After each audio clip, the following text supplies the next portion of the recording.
this interview was awesome. It was with Eric Hinman. Eric Hinman is an angel investor. He's an influencer. He is an elite level triathlete.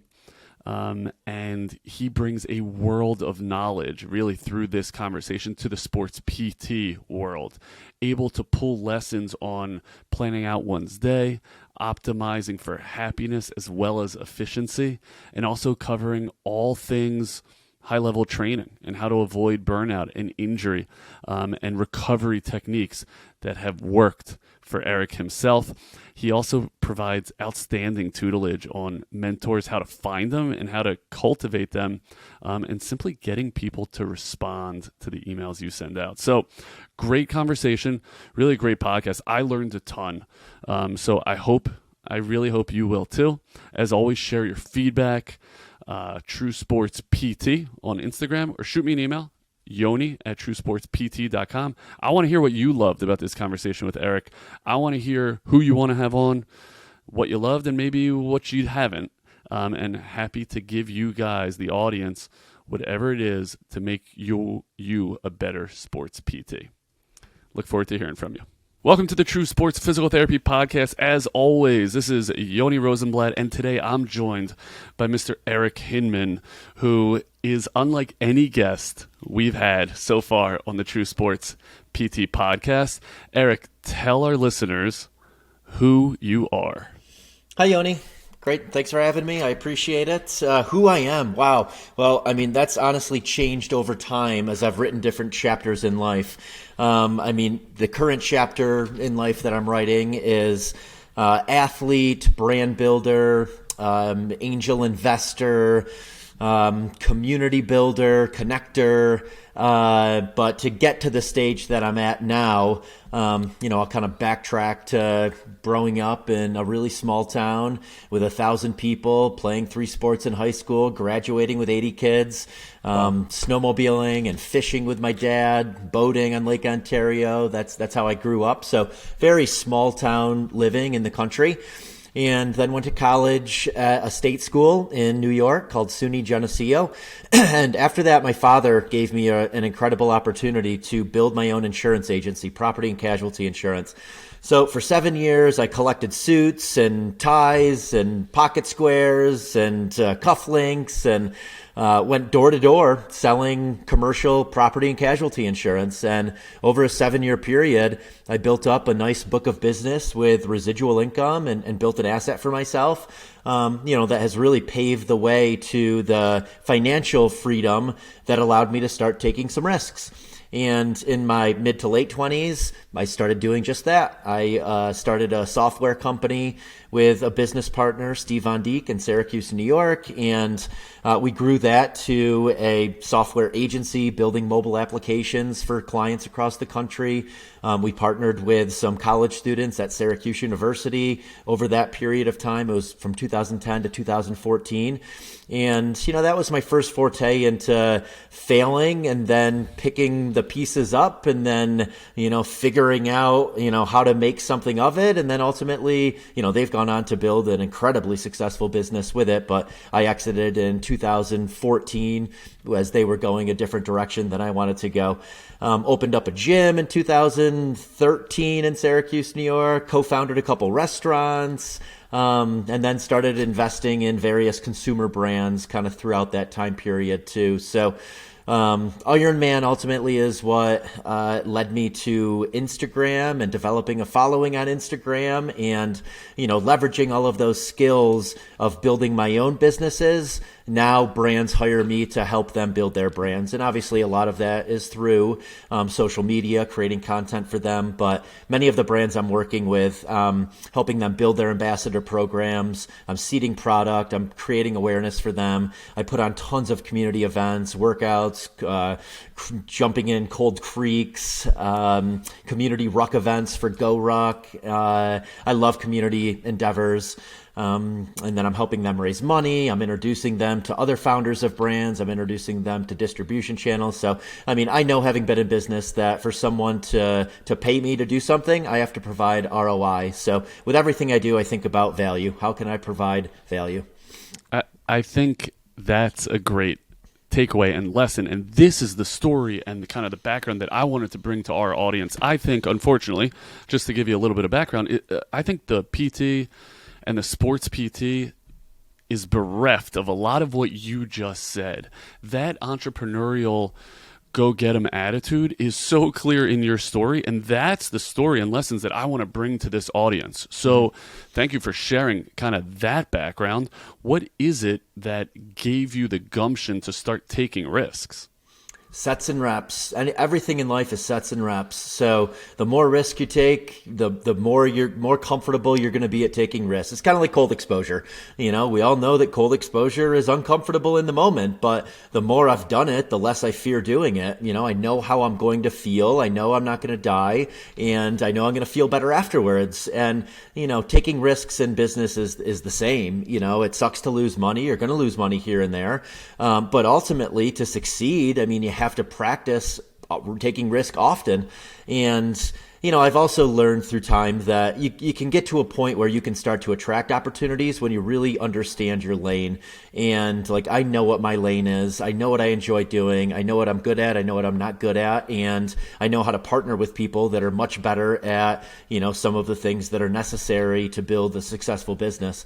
But again, those things all came from just putting myself out there and taking those risks. And the first few things were super scary. And now it's a hell of a lot easier for me to, put money into a company but I have my barometers too of, okay, I failed doing this, these types of people didn't work for me. These types of opportunities didn't work for me, but it was really just from, doing it and being really hands-on. Mentors certainly help. I always tell people that if you want to get somewhere faster, find someone who's already gotten there and, befriend them, develop a relationship with them, obviously add some kind of value to them so they'll, add value back to you. But, I've always surrounded myself with mentors, and, I keep a list of 100 people that I want to interact with on a regular basis that I feel like I have flow state conversations with, and they provide me with value and I can provide them with value. So your network is so important. Your environment is so important. If you want to be a tech entrepreneur, go to New York City, go to Austin, go to San Francisco. You're going to be so much further ahead than being in, the country where there aren't other tech entrepreneurs. So environment is crucial too. Now, you mentioned your network. How do I get a guy like Eric Hinman, if I want Eric Hinman to be my mentor, to respond to an email or a phone call to become my mentor? Yeah, really good question. So I like giving really detailed examples with this. I had a gentleman recently reach out to me who has started a ski company. He's managing a brewery right now and just had an interesting life. And he messaged me and kind of told me his story. And he said that he had recently seen a podcast I was on where I talked about delegation, automation, and elimination in order to do what you can do and you can do best. And he referenced that and said, I want to be delegated to. I'm looking for, that next chapter in life that brings me satisfaction, and would love to just jump on a 15-minute call with you and, know that any help that you need right now, I am open to be delegated to. I just want 15 minutes of your time. So add some kind of value when you reach out, share a personal story, give some background on, don't just say, hey, can I steal 15 minutes of your time? There's no context behind that. So give some context. I think that's super important. And if there's some kind of value you think that you can add, that's great. And then share your personal story so I get a little understanding of, who you are. Yeah, I love that. I also like that he mentioned a little bit about you, just that he showed that he did some research, right? Mm-hmm. If I had a nickel for every time I got an email saying, hey, I want to get into sports PT, can I have a job? Tell me that you know who you're emailing, not for my own ego purposes, but because it shows that you give a damn and that you chose to reach out to True Sports, let's say, because you value X and I know you stand for Y, right? So that's just like another tidbit. Now, you mentioned knowing what you're not good at. What's the best advice to learning that? So over time, I would make lists of times when I was completely present and in the moment and just felt like I was either adding a ton of value or getting a ton of value. And then I did the same for when my mind was wandering, I was doodling, I wished I was somewhere else, doing something else with someone else. And you start to become mindful of, when you feel like you are really serving and when you don't feel like you're serving. So that helped a ton for me. And, also like the things that I'm not good at, I don't like managing people. I don't like customer service per se. I like community events. I like early stage in companies. And I had to do a lot of these other things to realize they weren't for me. And, could I develop some skill around it? Probably, but it would be a lot harder than developing the skill of connecting people, which I'm already just, I enjoy and I'm really good at. I love being around people. I'm a type A personality. I'm not the person who wants to sit at the computer isolated and, work on spreadsheets. And some love that. And, for me, I did it and I realized damn, I wish I was somewhere else doing something else. So that was my barometer. Am I completely present in this where I feel like I'm adding a lot of value or getting a lot of value, or is my mind wandering? Yeah. But I just heard you say you just took time to evaluate how you felt. It's almost like you were cognizant to take a step out of that rat race and say, how do I feel? Where do I want to go? And to evaluate which direction you wanted to go in. Does that sound right? 100%. How do you learn how to take a step out of that rat race? That's something, very honestly, is difficult for me. Yeah. I think it requires solitude and it requires stillness in your mind. And through my iron years, I practiced a lot of that. I was training 25 hours a week, running, biking, swimming, almost all of that alone. I had my own training plans, so I wasn't with others. And, just being outside with my heart rate elevated, with complete solitude, no distractions, I was really able to almost unlock this psychedelic experience of, how I wanted my life to look and what I wanted my days to be like. So I think that is important, to create that solitude for yourself, whether it's going for a walk in nature or traditional meditation. I think that's how you get there. And again, going back to the sets and reps, you need to practice it in order to get good at it. And, I never practiced traditional meditation, but I did practice a lot of solitude and a lot of exercising with no one around me. And, that allowed for me to just develop this mindset where I'm not constantly distracted. I can focus on one thing at a time. The first time you realized you were being mindful was when? I'm sure there were other instances, but I think the first time that I realized that it was a power I had was during those Ironman years. Just during the run, bike, swim. Dude, that's what I'm worried about is that just sounds so massive, right? That's hours and hours and hours of training and solitude, etc. The first hint, something much smaller, when you're like, wait a minute, I don't want to put the cufflinks on. That's not where I want to go. Or I don't want to put the pocket square in. I need to be more of a... What was that, the first step to say, this ain't right? Yeah, great question. I think it was based around exercise. It wasn't my first Ironman. It was literally, lifting some heavy weights and getting my heart rate really high when I hired a personal trainer in my mid-20s. Through college, I drank heavily, I partied, I did what a traditional college kid does to have fun. And I thought that was how you meet people. That's how you build community. That's how you show your true colors, is you get really drunk with people. And, I did that until my mid-20s, and it wasn't until I hired that personal trainer in my mid-20s, honestly, to get back into aesthetically good-looking shape. I didn't associate a feeling with it until I started doing it. And I'm like, wow, afterwards, I just have this crazy energy and mental clarity. And, in a way, I kind of feel like the man, like I felt when I was drinking. but I wasn't drinking. I wasn't getting shitty sleep. I wasn't eating poorly because of drinking. I wasn't making bad decisions. And I was like, okay, maybe exercise is this key to being the best me. So that's what it was. It was exercise. And, to break that down even more, it was CrossFit type training. He had me doing complex exercises like squatting and deadlifting, thrusters. And then in between sets, I would row or I would run. I mean, this is going back to like 2006. So before CrossFit was really a thing, I was doing CrossFit type workouts with him. And yeah, that feeling I got afterwards that we all know is the, endorphins and that post-workout high or the runner's high. That was the feeling that I wanted to just replicate, day in and day out. And I mean, now honestly, my entire day is built around that feeling. It's it's a crazy schedule you keep and a crazy day. Just tell me if you can still hear me. Yeah. Okay, because I can't see you. Recording continues smoothly. I've returned when their internet improves. What's with your internet, Eric Hinman? I'm not sure. I mean, it should be good. I'm on Wi-Fi. Hell yeah, you are. Let's see if she pops back in.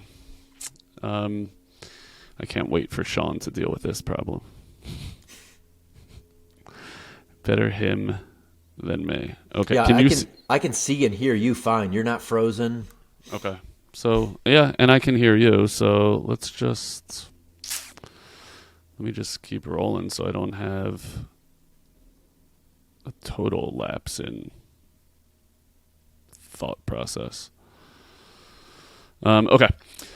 Let's jump back in. I guess they'll deal with it, and I just hope your picture's on there. Okay, so talking about scheduling it and really being mindful and cognizant of what you're doing with your time, what brings you joy and the value that you're bringing, and vice versa to those around you. I see so much on your Instagram and others as to how you structure your day.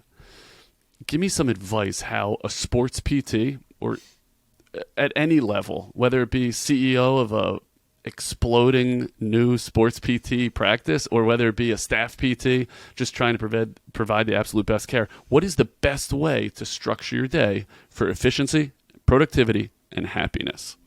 Yeah, I mean, for me, the brain-body connection is so important. And, even though there's this perception of athlete on, Instagram and, my public profiles, ultimately I'm doing this to have mental clarity every day, to have energy all day, to not have a lull in the afternoon, to practice presence, to just feel like I'm in flow state all day. So, all of the exercise and recovery modalities that I do are honestly fueling that for me. They're so much more important than the physical aesthetic or even the physical performance that I get from it. I just want to feel my best day in and day out, emotionally and mentally.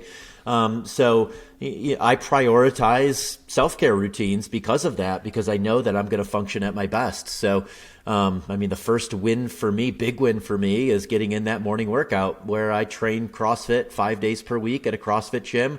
I train for upwards of 2 hours.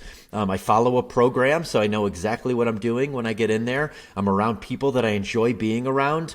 I always invite people to come and join into the mix, so I get to meet new people through doing that. And I feel like you develop incredible bonds through others by experiencing discomfort together. And then after that, I eat a healthy meal, eggs, animal-based products. I eat pretty healthy. Don't get me wrong. If there's dessert in front of me, I'm going to devour it. But breakfast and lunch are always pretty much the exact same day in and day out. I want them to be nutrient-dense meals that, just like exercise, fuel mental clarity, fuel good energy. So I don't eat super heavy. I build my calories throughout the day and eat my largest meal in the evening, just because I need less mental clarity before going to bed. I just...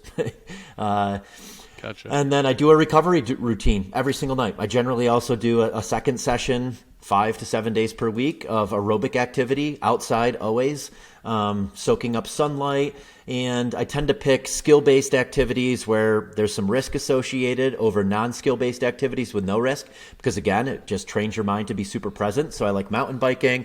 I like trail running over road running. I'll do anything where there's some skill involved as opposed to a non-skill-based activity. And then every day, we just pushed it back an hour. It used to be from 4 to 6, now 5 to 7, just because the sun is out a little later.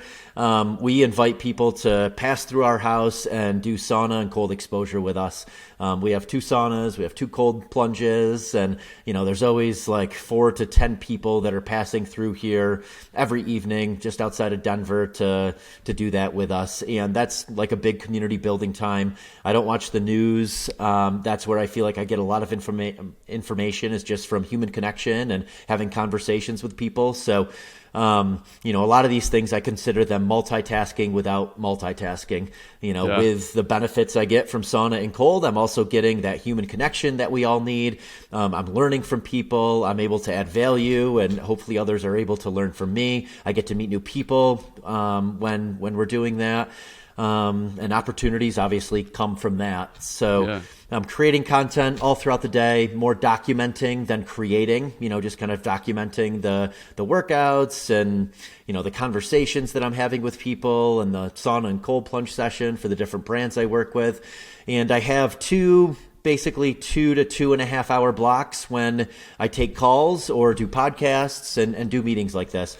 And they're always scheduled immediately after exercise. I just know that's when my mind is going to be the most sharp. So 10:30 until about 12:30 or 1, I do cognitive tasks. And then again from 3 until about 5, I'll do cognitive tasks. But phone generally is on airplane mode outside of those times, and I'm just doing my thing. Dude, what I love about that answer is I thought I was going to learn something about how to block scheduling. And I'm doing this in this block and that block, which you did cover. And that's super important. What I didn't expect to learn and hear from that is, how do we muddy some of that? How do we accomplish 2 things with one given block? Like you said, I'm multitasking without multitasking. Mm-hmm. Here's where that lands for me.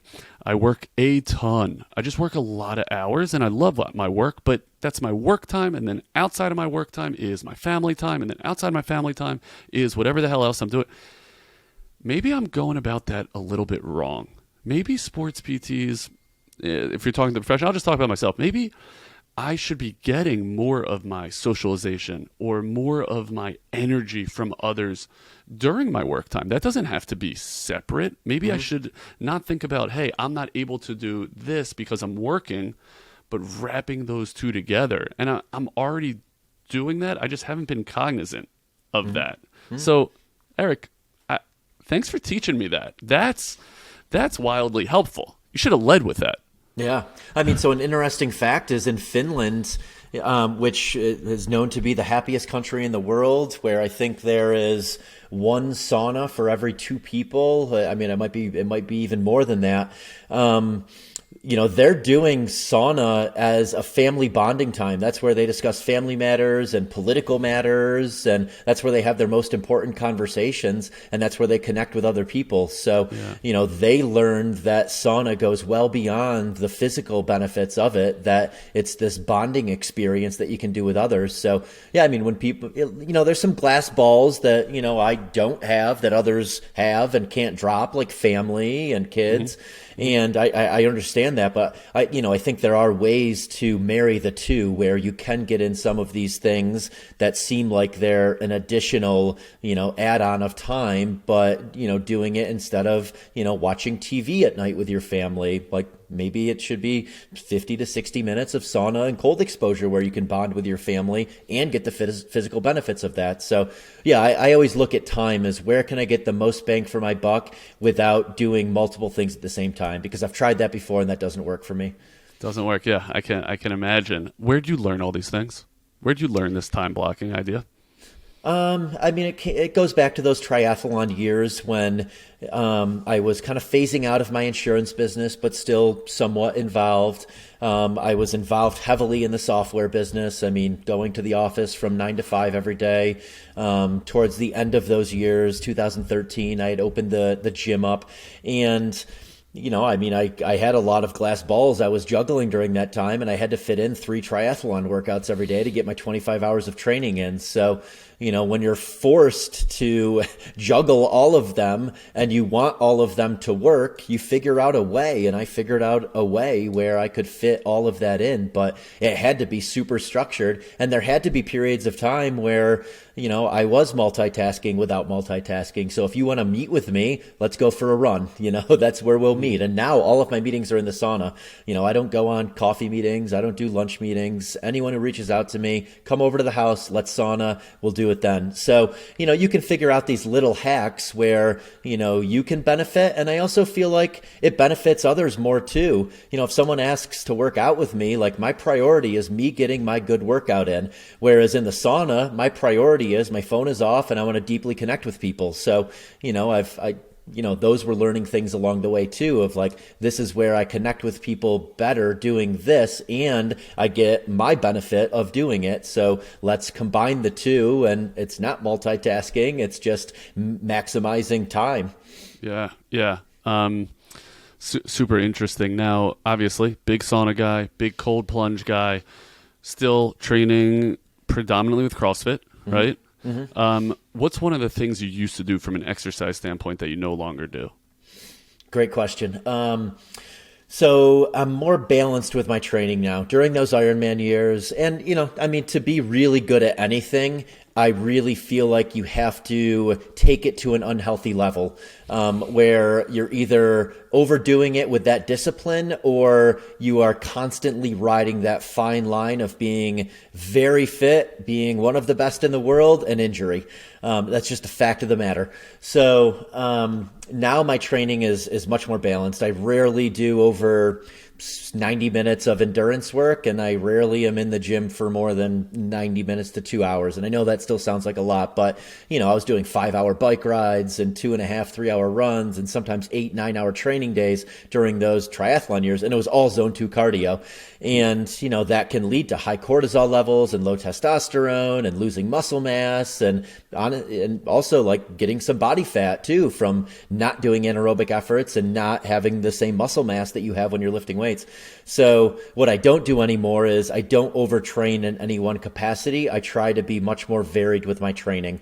So, I'm strength training, I'm doing anaerobic conditioning, I am doing aerobic work still, but none of them is, I'm not a bodybuilder, I'm not in the gym for 5 hours, I'm not a, elite Ironman athlete doing 4 to 5 hour endurance sessions every single day. I'm kind of this hybrid athlete where I like to do a mix of all of them, and it still makes me pretty good at all of them, but I'm not going to be the best in the world at any of them unless I go to a place that's kind of unhealthy from a longevity standpoint.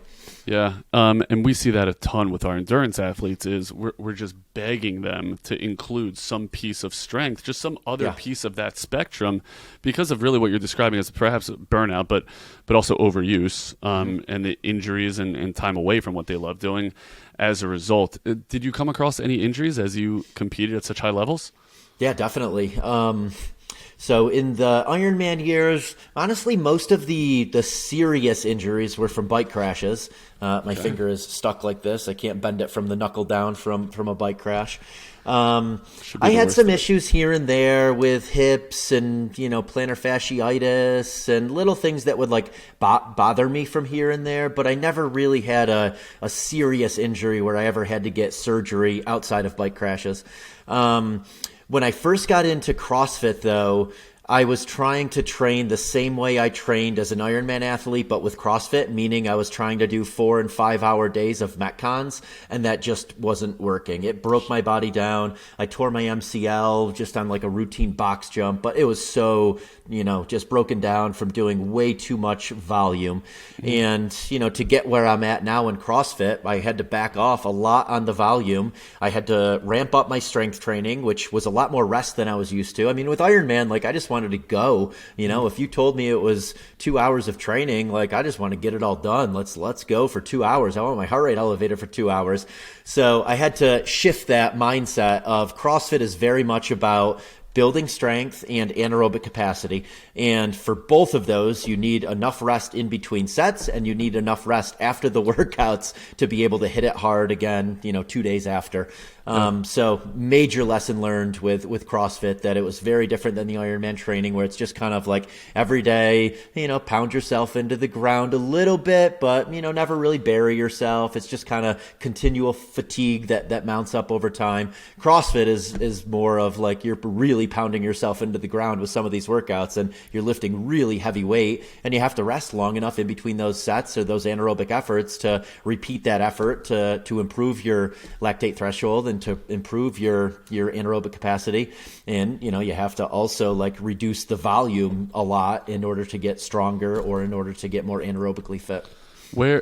Eric, I didn't hear you mention exercise physiology in your education. So where are you getting all this information? I'm a one-man scientist, so I think we're all one-man scientists. So some research, some mentors, definitely. I had a coach during the triathlon years that, taught me that I was going way too fast in all of my workouts to ever become a good Ironman athlete. And he taught me the Maffetone method of zone 2 heart rate training. And I thought he was crazy. I thought that to get faster, I had to just go out and keep trying to run faster and keep trying to bike faster. But he's like, no, you got to slow down so you can put in more volume and build durability and build an aerobic engine. So he was a mentor that definitely fast-tracked my way to success. I probably would have met others along the way that would have been like, what are you doing? You're training the wrong way. Right now I follow Matt Frazier's HWPO programming, arguably the best CrossFit athlete to ever compete in the sport. So, I try to find someone who's gotten to where I want to go, and I learn from them and replicate what they've done. No formal education and exercise scientist. I've always just been, a student of the game where I learn from others and then I try it for myself. And when I find something that works, I stick with it for a long time in order to get good at it. Yeah. I had queued up as a topic that I wanted to cover, why it is you think people tune in to your self-described personal reality TV show. But I think you just answered that. I think that's why, because similarly, I have zero formal education as it pertains to business, but here I am running a business. You have zero formal education as it pertains to running and competing at Ironman, yet there you are. That's what's awesome about having influencers like you, because anyone who's interested at attaining a given level, you're just out there, you're giving away this information. It's just on the person to go out and grab it, right? And those lessons that you just described, like that zone 2 concept and your ability, we gotta slow down so that eventually we can speed up appropriately. Dude, that's gold for sports PTs. Right? Because I think sports PT is just like any industry. Like, how much can I treat? Let me just treat. Wait a minute. We just heard from Hinman that the best thing he ever did was take a step back and assess, where am I going? What do I love? What am I following? Same thing with sports PT, right? Like, what piece of this career do we love? I happen to find it in that management side, in that business side, and in that elite athlete rehabilitation side, because that's what gets me rolling. I wouldn't have unless I heeded some of your advice, although I didn't know you then. I wish I did. Slow the F down so you can speed the hell up. Isn't that what you said? Yeah, 100%. Yeah, it's working on your business versus working in your business. They're two very different things. And yeah, if you want to go further, sometimes you do have to take a step back and kind of look at the overarching theme to understand what you should be doing in the business, because it is easy to get just trapped by the rat race and just like, being reactive instead of creating for yourself and, you manifesting your destiny. Yeah. Okay, so let me ask you for just more advice, but a little bit more clinically now. As a sports physical therapist that I am, working with high-level athletes of all kinds, I am not an Ironman at all, but if you walk into my clinic as the elite athlete that you are, what is it that I can do to best help you? Yeah, great question. So here's my order of what I do when something is bothering me. And keep in mind, like I have that religious recovery routine of sauna and cold exposure every single night, generally 2 to 4 rounds of 20 to 25 minutes in a 200-degree sauna and 3 to 5 minutes in 40-ish degree water. So that has helped me tremendously manage inflammation and to manage injuries. But who taught you that, Eric? Who taught you that? Because it's all the rage now, but I have a feeling you were there before a lot of people. Yeah, I started doing infrared sauna back in 2013 as a way to acclimate for the Ironman World Championships in Kona. I was simply doing it for the heat exposure. I had no idea the other benefits I was going to get from it. And, after doing it for a few weeks, I realized that the feeling post-sauna was very similar to post-exercise, where, you just have this incredible endorphin rush. And it also would always de-stress me. I could have the worst day, and, after that infrared sauna session, it really improved my mood. And it was also helping with recovery, from all of the running. Like I was kind of constantly sore and achy. And after those sauna sessions, it relieved some of the pain from relieving the inflammation. And then when I moved to Denver 6 years ago, I found this place called Denver Sports Recovery that had an infrared sauna. And I specifically was going to go there for their infrared sauna. And they also had a hot tub and a cold plunge. And the people there, they were doing 3 rounds, 5 minutes in the hot tub, 5 minutes in the cold plunge, and I was intrigued. I had never done cold exposure before. So I started doing 50 minutes in the sauna and then 3 rounds of 5 minutes, 5 minutes. And I mean, that was just everything else I had done before on steroids. The feeling afterwards was so much better. The relieving inflammation, relieving pain. I mean, after a year of doing it, all of those aches and pains from those Ironman years went away. And then the most important thing was the stress resilience benefits. I tell people that, if you jump in cold water for 3 minutes, you'll be amazed what it does for your mood. It's like the fastest way to a state change and the fastest way to calm your nervous system after a shitty day. So yeah, I feel like that benefited me so much from just a stress resilience standpoint of doing it. And then, I graduated to the ice baths and the barrel saunas, and everything just got kind of more extreme. I mean, just like exercise, like once you get to a certain point, you have to go further or faster to get the same feeling. So, now with that stuff, I kind of go a little further to get the same feeling. But yeah, there's just so many compounding benefits from it. And, I also started to realize those community benefits too. The people I was meeting, the conversations I was having, I'm like, damn, I eventually want to create this exact environment in my home to be able to entertain in this way and to be able to have these people, come to me. Yeah, that's pretty awesome. Okay, so when you walk into my clinic, Yep. right, tell me the best thing that I can do as a sports PT to give you an outstanding session. Yeah. So, first ask me, what's going on and how I'm feeling, what's bothering me, what I do, how I want to perform, obviously understanding who I am. I just went to a PT 2 days ago. And so to go back to where I was going before, the recovery thing, obviously is helping me a ton. But my protocols for things are tweaked, injured. I get a deep tissue massage every other week. I think that helps me tremendously. During those Ironman years, I got a deep tissue massage twice a week, but I didn't have access to the cold exposure then. And then I resort to cupping. That's next on the list. And then dry needling. I just had dry needling done on my right shoulder after some of those CrossFit open workouts with ridiculous amounts of pull-ups. The back of my shoulder was starting to bother me a bit. So, I went to a PT very recently here in Denver and had that dry needling done. So that's kind of my last resort. If something is still bothering me after having done all of that other stuff, I go to dry needling. So, I think it's, for you, asking people what they do on a regular basis for recovery, what they're comfortable doing, what they have already done in the past that may have worked for them, what they haven't tried yet. And then, you assessing what the issue is and what you think will work best. I mean, I really think for these chronic pain type things, for me, the dry needling works really, really well, where, more surface level stuff, deep tissue massage, soft tissue work, cupping, all of that stuff works really well for me from just preventative measures. Are you doing any corrective exercises as a piece of your training? I'm really not, no. And not because I don't think it's important. a lot of my mobility I've gained just from doing those Olympic lifts and just from doing pause squats and kind of going through the motions of CrossFit. That helped me tremendously with mobility. I do a lot of accessory work, but they're more bodybuilder type lifts.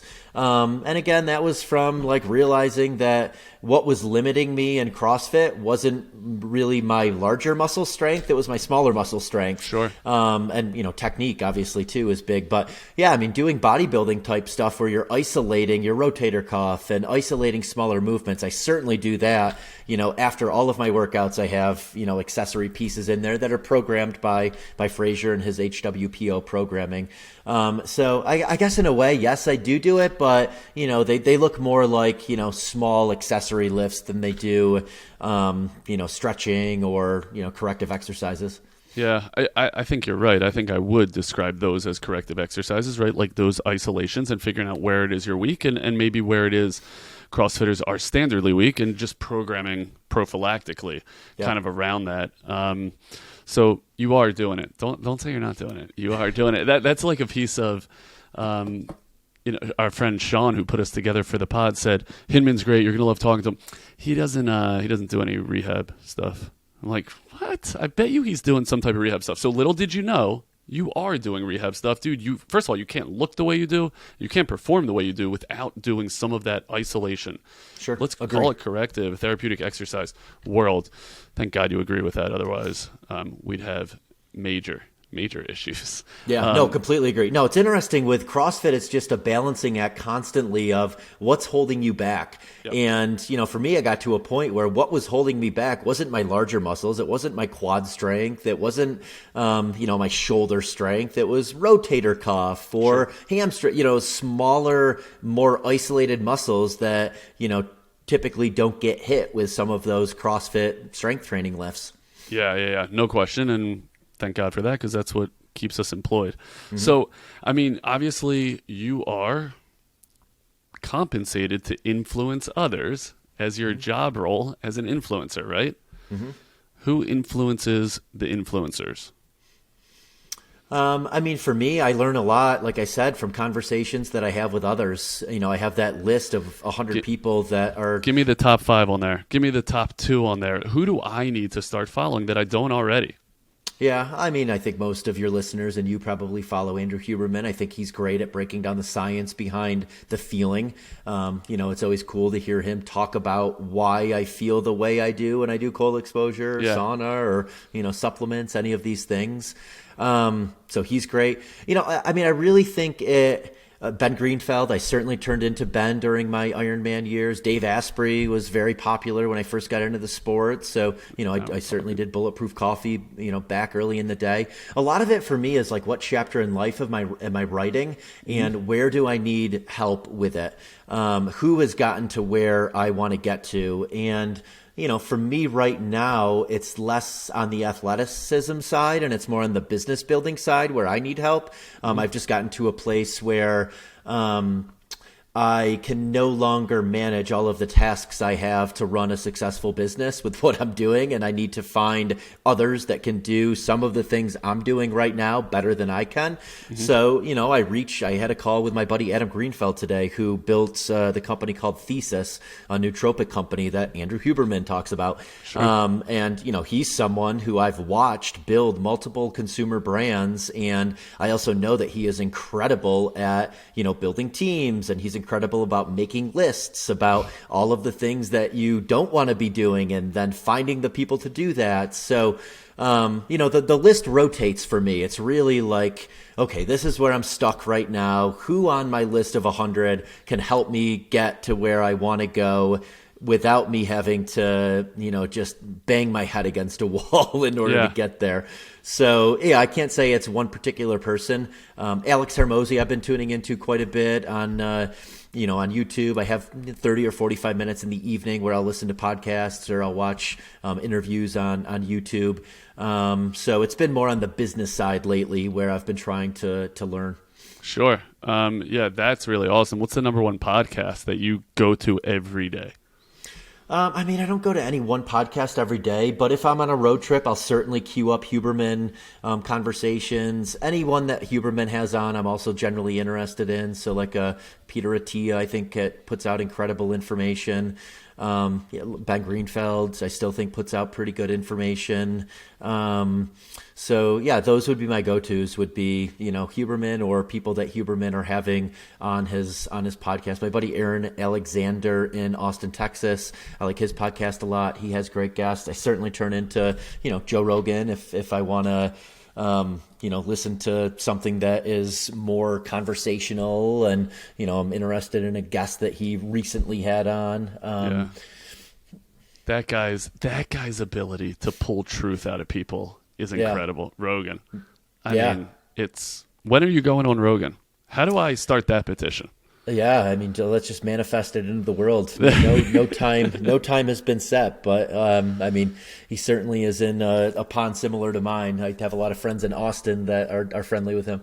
I bet. I'm surprised I have not seen you on there. Did you listen to Huberman and Galpin, Dr. Andy Galpin? I did. Yeah, Dr. Andy Galpin's incredible as well. Yeah, so I listened good. to that. I think he just did another one with him recently, but I listened to the one maybe a month or two ago.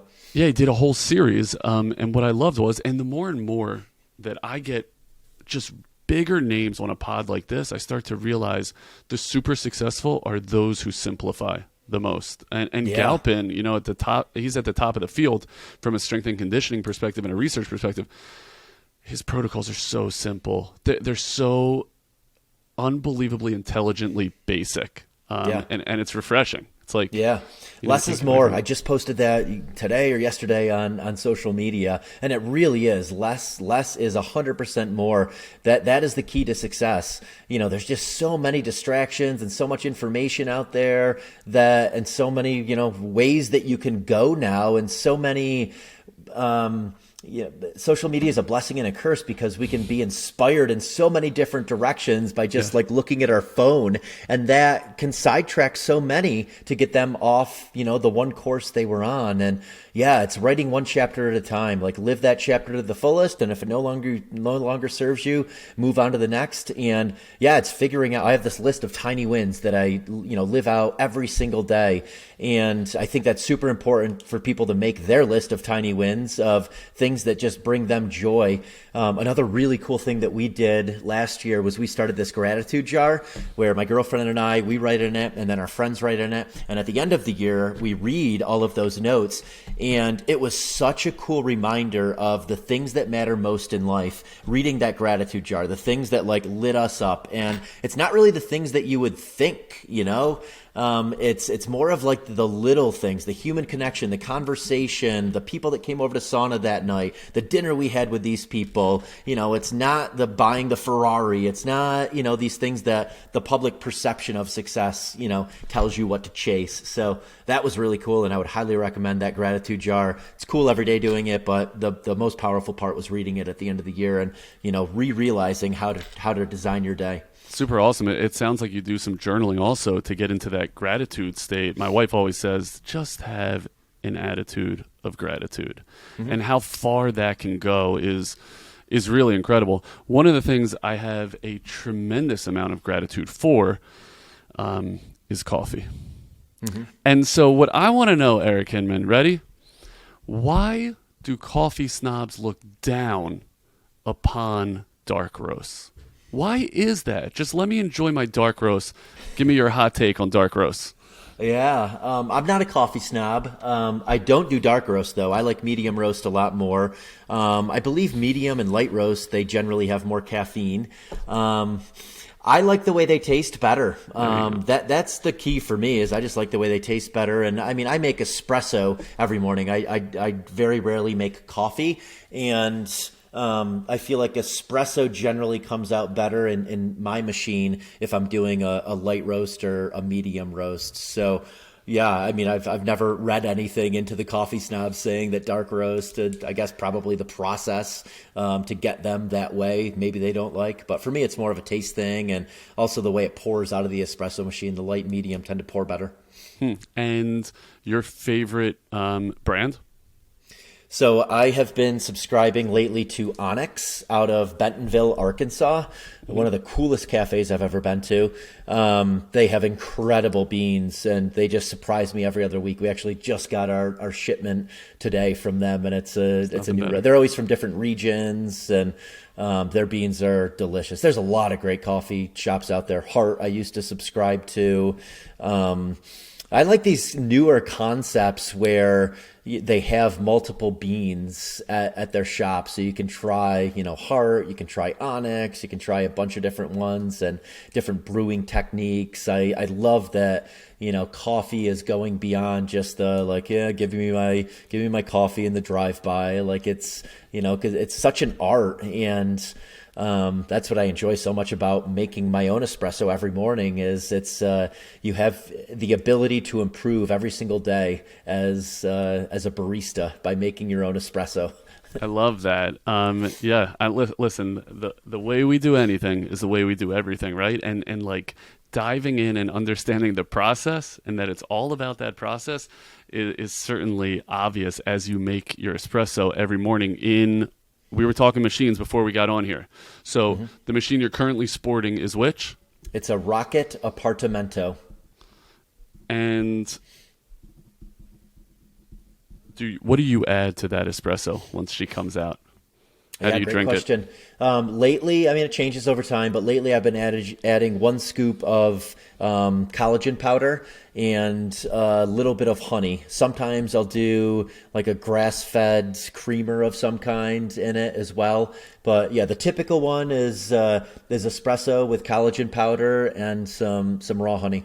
I knew it would be raw honey. Because what else would you be drinking? Tastes so good. Yeah, it does taste so good. And the health benefits are amazing. So just kind of wind it down for us, Eric. Give us the most important thing you want to share with burgeoning sports PTs across the country. Yeah, I think the most important thing is movement is medicine. That's a tagline I live by, and I think it's so incredible that PTs have such an instrumental effect on people's ability to move and move often and move well. I think we were truly designed to lift heavy things, to be outside, to be moving often. I think sitting is crippling. I always feel my worst when I take a long plane ride. So, to me, there must be something internally that's going on from sitting for that long. I think my advice would be keep doing what you're doing, because you're adding so much value to people's lives by allowing them to move and move often and move well. Yeah, that's super awesome. Thank you for sharing that from a dude who obviously moves a ton. I think that really resonates. Also, the list of mentors, how to acquire a mentor, how to develop those relationships is something that I really took away from this conversation. I think our audience is going to absolutely love that. So tell us where that audience can interact with you. How do we best find you? Yeah, best place is on Instagram. That's my primary platform that I use, and I respond to all DMs and comments. So I love engaging with people that are like-minded, and I love adding value and sharing things that have benefited me so much throughout the year. So it's just my name, Eric Hinman. Awesome. And you've certainly done that for all of us today, really, like the knowledge, the wisdom. I love how cross-sectional it is, like business is business, and your ability to rise in a business outside of sports PT doesn't even matter the fact that it's a different field. It's so applicable and so apropos to what it is that us sports PTs go through every day. So, Eric, thank you for the knowledge. Thank you for the wisdom. I'm sure we'll do it again soon. I'm really looking forward. Would love to. Thanks so much for having me. Absolutely. See you guys.